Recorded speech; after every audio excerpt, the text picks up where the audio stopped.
right, guys, welcome back to our third and should be final installment of the week.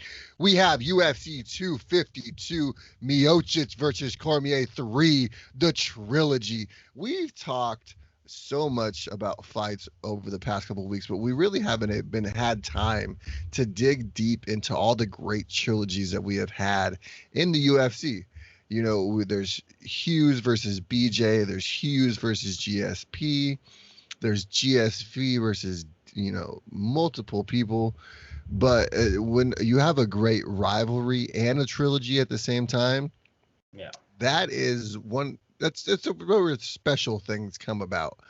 Chuck and Randy didn't hate each other. There wasn't a huge rivalry there, but there was definitely a trilogy. But there was mutual respect. I don't think Miocic and Cormier like each other at this point anymore.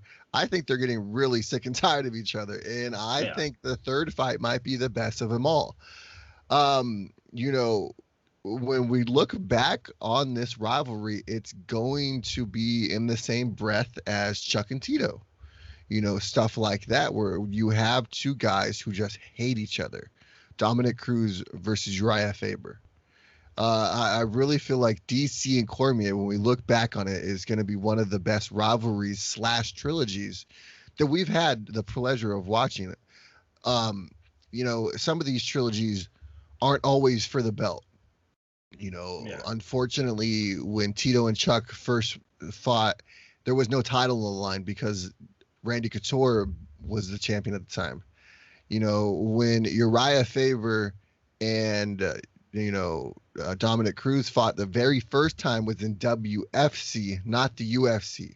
Stipe Miocic and Daniel Cormier for the past 2 years have now showcased some of the best fighting we have seen in the heavyweight division in a very long time in just 2 fights. What does this fight mean to the importance of the UFC? What does this fight mean to the importance of both gentlemen's careers? Waleed, I was at the first one. Yeah. You and I have been following this sport ever since. We've been covering it together ever since, pretty much.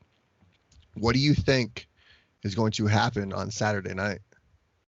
Listen, on Saturday night, either it goes for Stipe or DC. We will maybe see DC ending his career, who is maybe one of the greatest fighter who ever stepped foot in that cage. And he is potentially one of the greatest heavyweight fighters of all time if he didn't move to light heavyweight for his friend Cain Velasquez. And we have, in the other hand, we have Stipe Miocic, who everyone is saying that he is the greatest heavyweight right now and maybe of all time. But the fact is, Stipe, people said maybe he's not the greatest heavyweight of all time because he fought against Fabricio Verdum, not on his prime, against Alistair Overeem, not on his prime. Well, he's fighting against a guy in the name of DC, who for me is better than any of them, of those fighters. He's better. Like, DC is on another fucking level. Only John Jones and Stipe can beat him. The way he defeated Frank Mir, he made it look so easy back when Frank Mir, nobody defeated him that way. Josh Barnett as well. Yeah, listen. Josh Barnett was really what opened my eyes to Daniel Cormier. He's flipping Josh Barnett on the air. Who the fuck does that? Did you see the size of Josh Barnett? The big boy. Oh, come on. Listen, at the end of the day, I feel like this is maybe the biggest heavyweight fight we ever had, and it's in a trilogy, so it's even better. We have all the drama, we have everything. It's so great. I wish for both fighters that this fight lasts like 5 rounds and it's back and forth because they deserve a big fight, both of them. But listen, I will just sit down and enjoy. I just rewatched the second fight, and dude, that fight was beautiful fight. Fucking beautiful. And you see the level, because you see sometimes great fights between 2 unranked fighters and it goes pretty well, but you see the level, those body shots from Stipe. DC in the first round, he was so dominated. It was very dominating. Amazing fight. Yeah, I can't wait. We'll talk about that fight again in a little bit. Let's dig deeper into this card. Let's start off the very first fight of the night. Kai Kamaka versus Tony Kelly in the featherweight division. I'm not too sure about either one of these two gentlemen. I believe both of them are making their UFC debut. Can't wait for this. We talk about this all the time. This is how you want to start off fight cards with guys that you might not know about now, because trust me, if you watch these fights and you pay attention, these are guys you are going to see in the future. I look back on old fight cards that'll come past my memories on Facebook and stuff, and I just laugh at like some of the guys who were in the first couple fights. I'm just like, dude, like I had no idea that guy was going to be a star then. Now, those are the type of guys who I'm paying attention to the most, because those are your next stars. Yeah. Especially in opportunities like this, big main event, huge trilogy fights. There's a lot of importance put on this card. There's a lot of decision making put on this card. There is plenty of opportunity to pull guys on this card. There's a reason why it's co-headlined by guys like Sean O'Malley. This is a card with people who the UFC sees a future with. Yeah, I agree with you. And this fighter, Kai Kamaka, another fighter coming out of Hawaii, which is, we've seen some big stars from Hawaii. So who knows? Maybe he's the future other bigger star from Hawaii. Who knows? And they really do.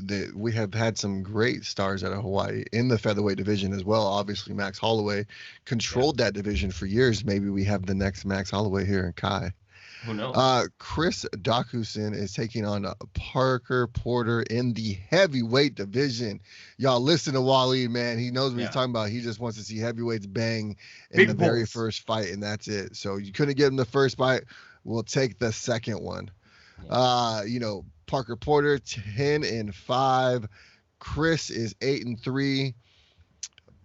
Much bigger reach advantage for Chris, 78-inch compared to Parker's 76-inch. It's an interesting matchup between these two. Yeah, we don't know so much about those two fighters. I think maybe it's their first fight also in the UFC, both of them. So pretty interesting to see. Now, listen, these next two young ladies have been in the UFC for a while. I've been watching Ashley Yoder for a long time. And Olivier Souza, I've been watching since her Invicta days. She's probably one of my favorite fighters, in the smaller weight classes. Olivier Souza is a beast. If they had a division underneath 115, I think she would be ruling it right now. She's 13-2 as a 5'3", 115-pounder. Look at just a reach advantage difference between Ashley Yoder and Olivier Souza, 69-63. But don't look at that as a disadvantage for Olivier Souza. She is one of the most dominant women in there. She reminds me of a young Tisha Torres. She utilizes her speed and her size to get on the inside and make it harder for you to connect on your punches, because you don't have a whole lot of, length on them. If you cannot extend your arm all the way out to connect on a punch, kind of hard to make damage. When she's that close to you, it's hard to make damage. And a lot of girls catch her with elbows and stuff like that. No. I don't know if that's in Ashley Yoder's arsenal, that boxing IQ. She is a very dominant boxer. Obviously, she's looked good in her fights in the UFC. She's beaten girls like Ashley Cooper. But she's lost to Mackenzie Dern. She's lost to Angela Hill. She's lost to Marcos. But Olivier Souza, on the other hand, has looked phenomenal in her UFC. She's beaten two high-class women. She lost to Brianna Van Buren, who is on another level. When it comes to this matchup, I think it's going to be the grappling of Olivier Souza that makes a difference. Both of them, they only lost to top fighters, I feel like, in this division. Like, losing to Mackenzie Dern and Angela Hill, it's I feel like it's not really negative, because come on, this is not an easy matchup, and it was a split decision against Mackenzie Dern, so it was really a close fight. But I feel like this matchup for both of them is better. I feel like they are somehow in the same level, so they both have a chance to shine. Yeah, I really feel like it's a very even matchup. Ashley Yoder is a very, well-rounded fighter. I think that the problem with her, she's a kickboxing style. She doesn't really use a whole lot of elbows. I think the elbows are really what's going to help against somebody like her. Obviously, Olivier Souza is a smaller fighter. She's quicker. faster, stronger. I just think it's going to be a long night for Ashley Yoder. I think Livia Souza has the grappling background too. If she wants to take this fight to the ground, it's going to be a really long night for Ashley Yoder. Yeah, I agree. In the very next fight, we have downtown TJ Brown against Danny Chavez. Danny Chavez is, I believe, making his UFC debut, if I'm not mistaken. I think you're right, yes. Fighting out of Miami, Florida, MMA Masters. His last fight was with Global Legacy FC. He beat Dylan Carl. He has some nice victories. He hasn't beaten any real big names. He hasn't lost any big names as well. They're outside of Mr. Jason Suarez, but Jason Suarez beats everybody. So, I mean, that's Jason Suarez for you. Yeah. In my opinion, I believe Jason Suarez belongs in the UFC. He went from Titan FC over to PFL, and right now he's just waiting for a fight. I believe he was talking about doing some boxing, so we'll see a boxing match maybe come up for Mr. Jason Suarez here soon. But back to this fight. Downtown TJ Brown obviously has his one UFC appearance. He lost to Jordan Griffin in that fight. He was dominating the first round, ended up getting caught, though, by Jordan Griffin in a guillotine. I don't think Downtown TJ Brown makes that mistake twice, and I think you see him put on a much more cleaner and one-sided victory. Yeah. I'm not sure about that because I don't have a lot of information about this Danny Chavez. But listen, is TJ Brown looks like he looked in his first UFC fight, especially in the first round, I really feel like he may get the W. Yeah, I have to agree with you on that one, especially just there's a lot of hype behind him after his Contender Series fight. He looked really good against Jordan Griffin up until he got caught. I think it's going to be a long night for Danny Chavez. Yeah. Now, Felicia Herring is stepping back into the octagon. She is also releasing a kid's book this weekend. Oh, nice. I don't exactly remember. I believe it's Lemons for Lemonade or something like that. It's on Amazon Bookstore, Barnes & Noble, and another book place. Sorry for messing that up. But it's definitely available. You should definitely go check it out if you guys are fans of Felicia Herring. And we'll just sit around and wait for that OnlyFans or something. Now she's fighting Verna Garbarova. She has some very dominant victories in the UFC. She lost to Carla Esparza, but she beat Marley Martin. It was dominant. And she submitted her in the second round. She took Carla Esparza to a decision loss, obviously.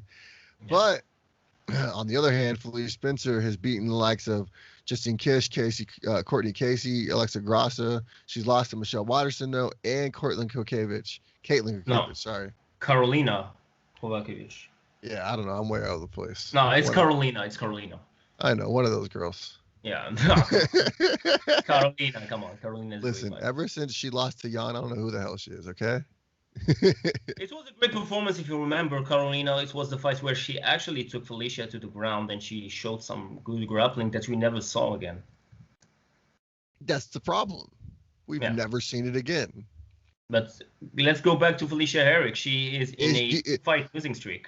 She's on a 2-fight losing streak, going up against a young lady who's only lost once in her career to Carla Esparza, who has tremendous grappling.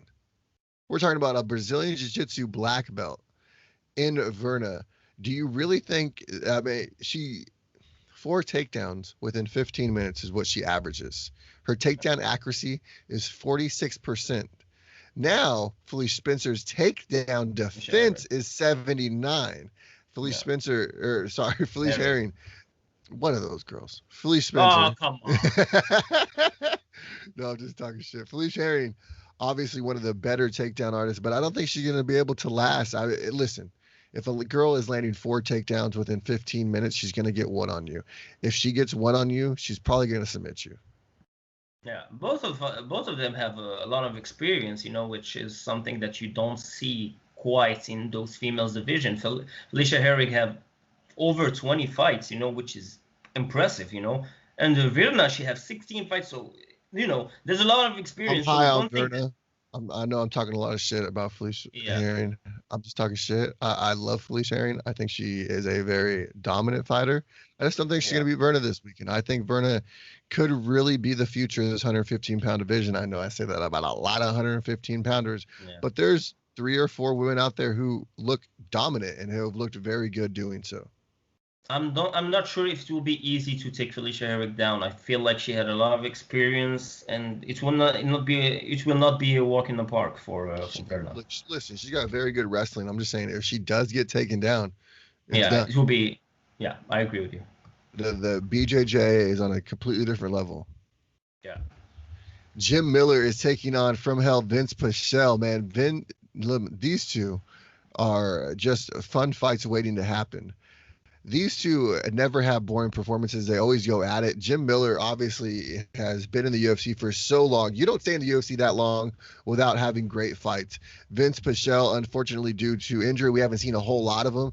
But from what we do see, it's always beautiful. Roy Roberts was his last victory. He's only lost in his last 5 fights, Vince Pichel, Gilbert Gillespie. That dude has been beating all kinds of people. On the flip side, the only 5 in the last 5 fights that Jim Miller has lost, he's only lost to Scott Holtzman and Charles Oliveira. You know what Charles Oliveira brings to the table. Amazing grappler. Holtzman, outside of losing to Benil Dariush, has looked unstoppable. Yeah. And they both won, I think, their last fight against Roberts. I think same fight or so. But dude, Jim Miller, I feel like he's been in the UFC even before that the UFC was made. Like, 36-year-old, still going strong, still winning fights, still looking good. Bro, he was a baby when he started. Impressive MMA record. Yeah, he's been in the UFC even before that the UFC was made. I feel like he was in the UFC in the 1980s or some shit like that. Right? He's been always. I really like. Every time I think about old days in the UFC, I see Jim Miller in my head. I don't know why, but we're at UFC 252. Yeah. Jim Miller was on UFC 100. And Jim Miller is I believe he was on UFC 100. Think so. I think he was, but he's still going strong, man. He was on 200 as well, wasn't he? I think so. I think he fought against Joe Lozon in 200, no? Yes. Yeah. Jim Miller has been around forever. And maybe he will be for UFC 300. Who knows? His very first fight was at UFC 89, and he was on UFC 100. He fought Mac Danzig to a unanimous decision victory.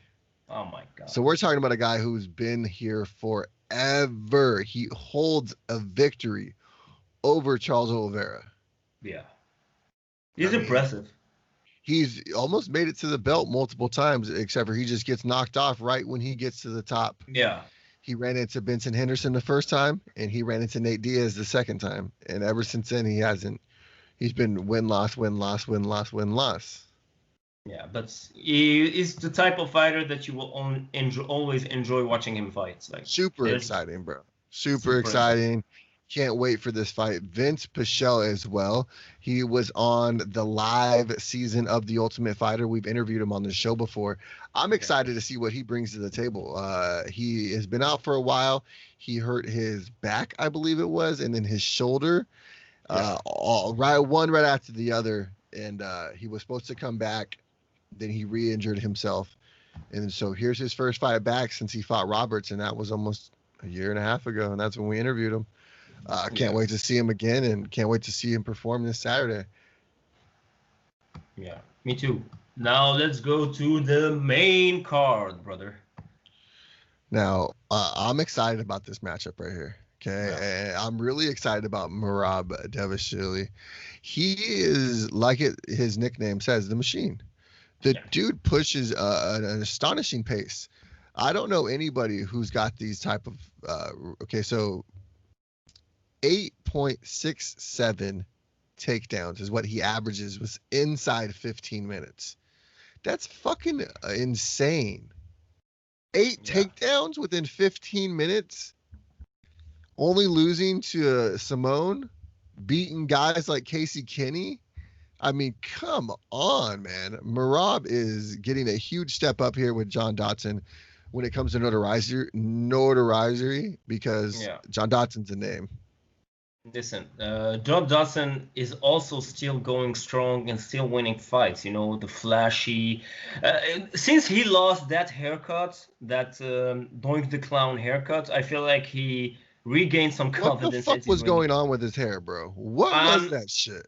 I'm not sure what he was trying to do, but it didn't work out well. He looked great against Nathaniel Wood, and I was high on Nathaniel Wood going into that fight. Yeah, exactly. That was the hair. That was the hair, brother. Ever since he cut his hair, yeah. He's gaining